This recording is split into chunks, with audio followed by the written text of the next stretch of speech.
Hey guys, welcome you all to GSN law. हाल ही में सरकार ने रीजनल रॉ ड्रग रिपोजिटरी का उद्घाटन किया है। ये repository national medical plants board के अंतर्गत आती है and it is situated in all India institute of Ayurveda, जो कि दिल्ली में स्थित है। ये उद्घाटन हमारे देश के आयुष मिनिस्टर के द्वारा किया गया था।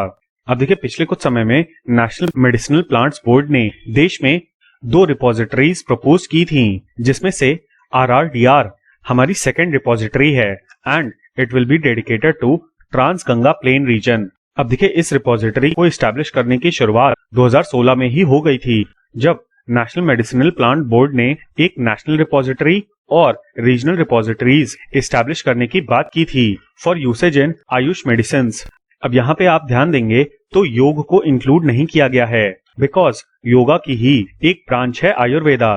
अब ये जो पूरी स्कीम है रिपोजिटरीज को एस्टैब्लिश करने वाली, ये पूरी तरीके से सेंट्रल गवर्नमेंट के द्वारा स्पॉन्सर की गई है under the national Ayush mission. अब दिल्ली में स्थित जो ये रिपोजिटरी होगी, ये गंगा प्लेन्स के 4 स्टेट्स को कवर करेगी: हरियाणा, चंडीगढ़, दिल्ली और Punjab.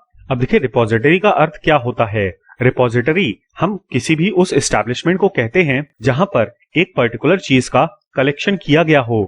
For example, world seed bank ये नॉर्वे में स्थित है और यहाँ पर दुनिया भर के सीड्स का कलेक्शन किया गया है, स्पेशली जो कि एग्रीकल्चर प्रोड्यूस से रिलेटेड हैं। ऐसे ही रॉ ड्रग्स की रिपोजिटरी अपने रीजन में से, या फिर हम कहें इस केस में प्लांट्स, उनको कलेक्ट किया जाएगा। इसके अलावा ये सेंटर एक लाइब्रेरी की तरह भी काम करेगा for authentication of raw drugs. इसके अलावा ये संस्था हर्बल इंडस्ट्रीज में जो रॉ ड्रग्स का यूसेज है उसके लिए भी स्टैंडर्ड्स बनाएगी, और साथ ही साथ ये एक एजुकेशनल सेंटर होगा for creating general awareness about usefulness of raw drugs in the field of Ayurveda. अब आयुर्वेदा में रॉ ड्रग्स पतंजलि प्रोडक्ट्स की तरह नहीं हैं, क्योंकि पतंजलि के जितने भी प्रोडक्ट्स हैं उनको रॉ ड्रग्स से एक्सट्रैक्ट किया जाता है और टैबलेट के फॉर्म में या फिर सिरप के फॉर्म में मार्केट में बेचा जाता है। बट अगर हमको आयुर्वेदिक रॉ ड्रग्स मिल जाती हैं तो उससे बेटर कुछ भी नहीं होता, बिकॉज ट्रेडिशनली रॉ ड्रग्स ही इस्तेमाल होती थी। और इस इंस्टीट्यूट में कलेक्शन के अलावा कंपाइलेशन और कैटेलॉगिंग भी होगी, इंक्लूडिंग डॉक्यूमेंटेशन। इसके अलावा आयुर्वेदिक प्लांट्स का एक डिजिटल डेटाबेस भी बनाया जाएगा और साथ ही साथ नीडी लोगों को इनके द्वारा सैंपल्स भी प्रोवाइड किए जाएंगे। साथ ही साथ ये लोग मैनुअल्स भी बनाएंगे for field identification of plants, जो कि आयुर्वेदा में इस्तेमाल हो सकते हैं।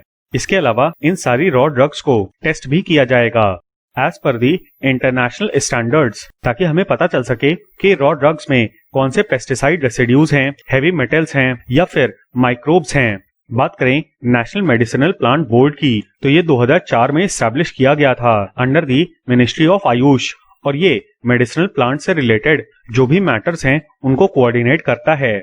अब देखिए, आयुर्वेदा में जितने भी प्लांट्स हैं वो ज्यादातर जंगलों में पाए जाते हैं, और ऐसे में अगर हम लोग मेडिसिनल प्लांट्स का कल्टीवेशन नहीं करते तो हमको वाइल्ड हैबिटेट को एक्सप्लॉइट करना पड़ेगा। इसी के लिए बोर्ड का मेन ऑब्जेक्टिव मेडिसिनल प्लांट्स के कल्टीवेशन को इंकरेज करना है।